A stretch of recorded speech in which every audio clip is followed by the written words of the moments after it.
Bonjour tout le monde. Notre sujet d'aujourd'hui porte sur l'intelligence artificielle. Et on va voir quels sont les champs d'application de l'intelligence artificielle et où est-ce que cette intelligence artificielle va nous conduire dans le futur. Restez sur place.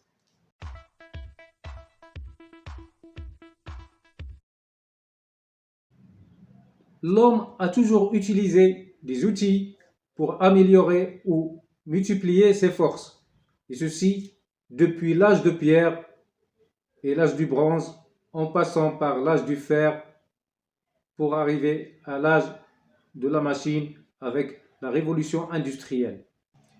La machine était donc toujours au service de l'homme pour le soulager des travaux pénibles, que ce soit dans le domaine de construction, de découpage, de déplacement des objets lourds, du transport, et ainsi de suite. La machine a aussi exempté l'homme des travaux dangereux ou des travaux à risque d'intoxication. Donc, jusqu'à nos jours, la machine et l'homme font toujours bon ménage. Quand il s'agit de déléguer à la machine les travaux pénibles et les tâches dangereuses. Mais qu'en est-il du futur de la relation homme-machine avec l'avènement de l'intelligence artificielle?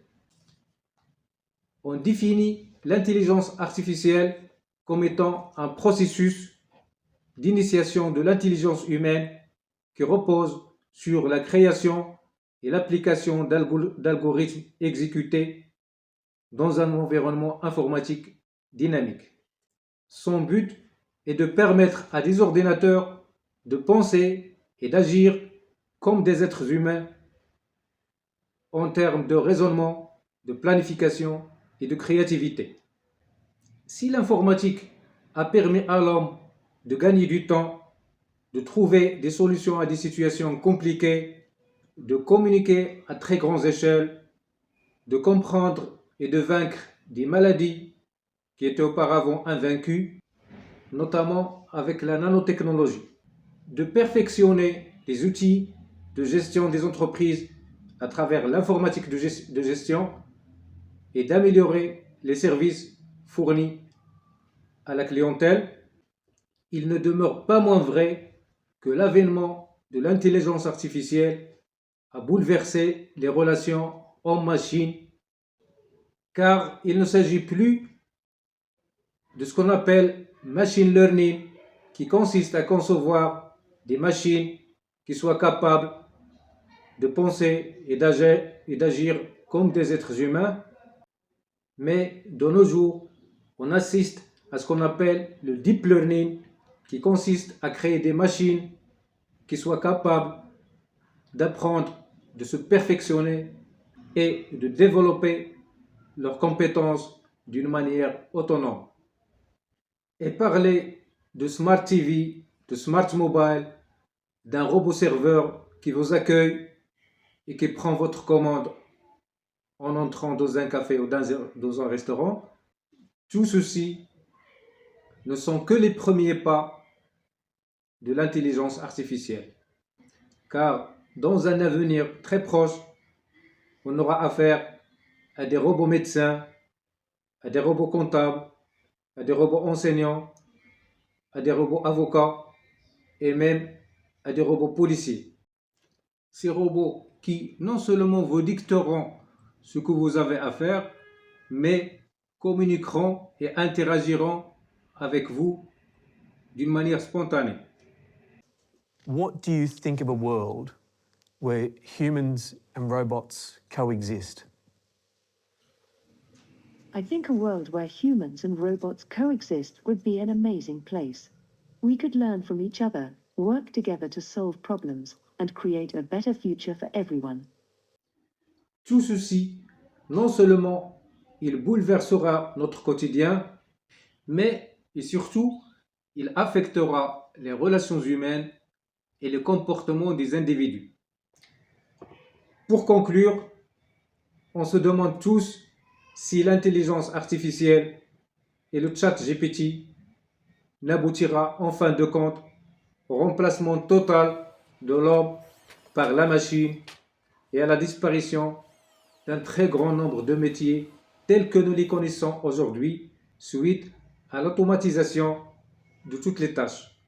L'ordinateur et l'intelligence artificielle remplacent les vraies personnes qui travaillent dur. On se demande aussi comment les sociétés résoudront-elles le problème du chômage, puisque tous les métiers seront conçus et programmés exclusivement par une poignée d'entreprises high-tech avec du personnel réduit au minimum. Il y a une étude de Goldman Sachs assez récente qui parle d'un potentiel de suppression de 300 millions d'emplois dans le monde. Et puis, n'avons-nous pas tendance à déshumaniser les relations humaines, puisque vous aurez affaire à un robot médecin, un robot serveur, et un robot avocat, à des robots enseignants, à des robots soldats et à des assistances complètement robotisées? Et le fait de déléguer toute l'intelligence humaine à des machines ne mènera-t-il pas au fait de balayer tous les savoirs, les sciences et les connaissances du monde et les mettre en main d'une poignée d'organisations qui façonnera notre quotidien et tracera notre façon de vivre? Et tout ceci ne nous conduira-t-il pas vers une réalité d'avoir une machine intelligente, un homme idiot, machine smart, homme stupide, machine qui pense, homme bête? D'autant plus, et c'est le point le plus important, ces machines profiteront du big data. L'intelligence artificielle n'aboutira-t-elle pas à la disparition de la diversité culturelle à travers le monde, puisque tous les êtres humains penseront et se comporteront de la même manière? Et puis, dans un futur lointain, est-ce qu'on n'aura pas du mal à contrôler des machines plus intelligentes si jamais ces dernières se retourneront contre nous, comme on voit ici dans un extrait du film Robocop?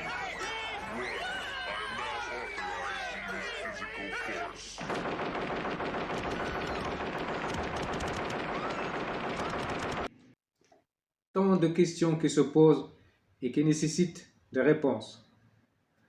C'est ainsi que s'achève cette vidéo. Merci de m'avoir suivi jusqu'ici.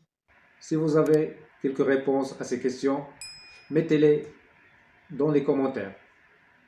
Et n'oubliez pas de liker et de partager. Et pour ceux qui ne se sont pas encore abonnés, c'est le moment de le faire. À très bientôt.